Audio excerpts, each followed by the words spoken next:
की बड़ी बरकत है। मेरा ये पैगाम आज मैं आपको देना चाहता हूँ, कम से कम अपनी आदत बनाएं कि सोने से पहले 4-5 आयतें ही पढ़ लिया करें, एक रुकू ही पढ़ लिया करें, जरूर पढ़ें।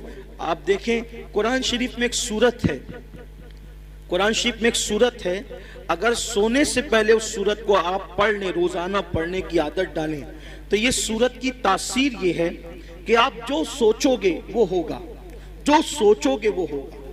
उस सूरत का नाम है सूरह मुज़म्मिल।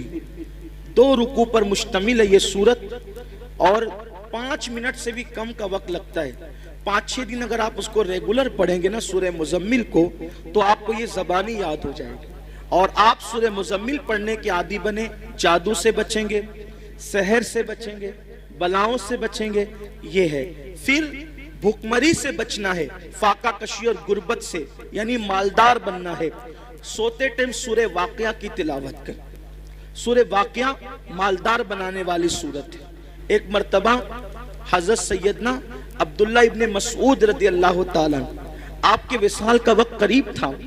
हजरत सैयदना उस्मान गनी आपके घर गए और जाने के बाद कहने लगे, भाई अब्दुल्ला, आपकी बड़ी दीनी खिदमत है, अब ऐसा लगता है कि तुम दुनिया में ज्यादा दिन तक नहीं रहोगे और तुम्हारी बेटियां हैं, और आप मुझे वसीयत कर दे कि मैं आपकी बेटियों के लिए क्या खिदमत कर सकता हूँ। हज़रत अब्दुल्ला इब्ने मसूद उठकर बैठ गए, कहने लगे, उस्मान मेरे भाई, याद रखो मेरी बेटियां कभी भूखी नहीं रहेगी, मेरी बेटियां कभी फाके से नहीं रहेगी, मेरी बेटियों को कभी माल की तंगी नहीं होगी, आप पैसों की बात ना करें।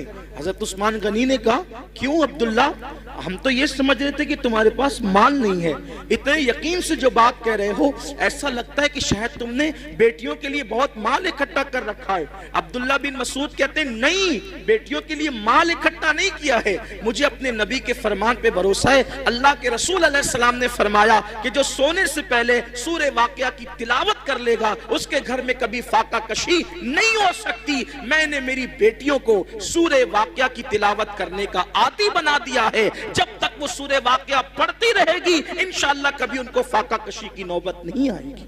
ये सहाबा का यकीन था। बहुत सारी बच्चियों को रिश्ते नहीं आते, सूरह यासीन पढ़े, असर के बाद पढ़े, उनको अच्छे रिश्ते आएंगे।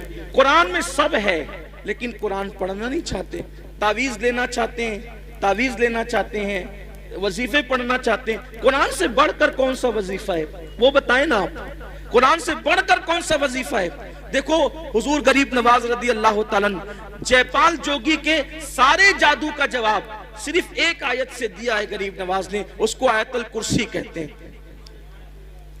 आयतुल कुर्सी से जयपाल जोगी हार गया, गरीब नवाज के मुकाबले में नहीं आ सका। वो सूरह फलक सूरह नास पढ़ के दम कीजिए, नजर बद खत्म होगी। बच्चे जो शाम के वक्त रात रात भर रोते हैं, फलक और नास पढ़कर दम करो, बच्चे रोना बंद कर देंगे, नहीं रोएंगे बच्चे। नजर लगती है, 3 मरतबा लिलाफ कुरैश पढ़ो, नजर फौरन खत्म होगी। अब आप कहेंगे हम तो करते हैं ना लेकिन असर नहीं होता। यही बात खास है, ये बात खास है। एक मुझे बहुत खूबसूरत बात यहाँ याद आई।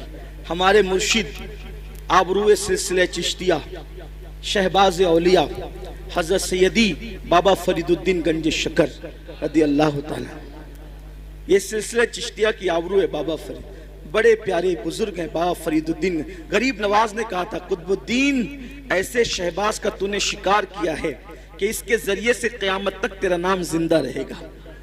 बाबा फरीद के पास एक औरत आई और आकर कहती, सरकार मेरी बेटी की शादी है, पैसों का इंतजाम नहीं, सरकार इंतजाम कर दे। अब वो अल्लाह वाले लोग, और बाबा फरीद जैसा अल्लाह वाला, बाबा फरीद जब पाकपटन में रहने गए थे शुरू में, तो एक दरख्त के नीचे कयाम था और जो कपड़ों की पोटलियां और जो सामान की गठरियां थी ना, वो रखने को जगह नहीं थी। पंजाब के लोग यानी पाकपटन के लोग बहुत सताते थे, रहने नहीं देते थे, तो सामान कहाँ रखें अपना, था तो थोड़ा ही सामान, जगह तो चाहिए, तो दरख्त पे लटका कर रखते थे सामान। अब जिसका खुद का छत ना हो उसके पास आइए क्या कहने, मेरी बेटी की शादी नहीं, शादी है, पैसे का इंतजाम नहीं। अब बाबा फरीद, और बाबा फरीद, फरीद मतलब फरीद, ये उनका नाम नहीं फरीद, उनका नाम है मसूद। और उनका लक़ब है फरीद। फरीद का मतलब होता है यक्ता, यक्ता, बेहमता, कोई हमसर नहीं, कोई सानी नहीं उनके दौर में, वो थे फरीदुद्दीन। बुढ़िया आई, आने के बाद कहा पैसों का इंतजाम नहीं। सरकार बाबा फरीद ने कहा एक काम कर माई, वो सामने जो ढेला पड़ा है ना मिट्टी का, वो ढेला मेरे पास ला। वो ढेला लाई, फरमाया पकड़ इसको। उसने ढेला पकड़ा। बाबा फरीद ने सूरह फातिहा पढ़ी 3 बार। कितनी बार? कौन सी सूरत? सूरह फातिहा का मतलब जोर से बोलिए, अल्हम्दुलिल्लाही। सबको याद है ना? सूरह फातिहा 3 बार पढ़ी, दम किया, फरमाया इसको ढांक ले और घर जाके खोलना।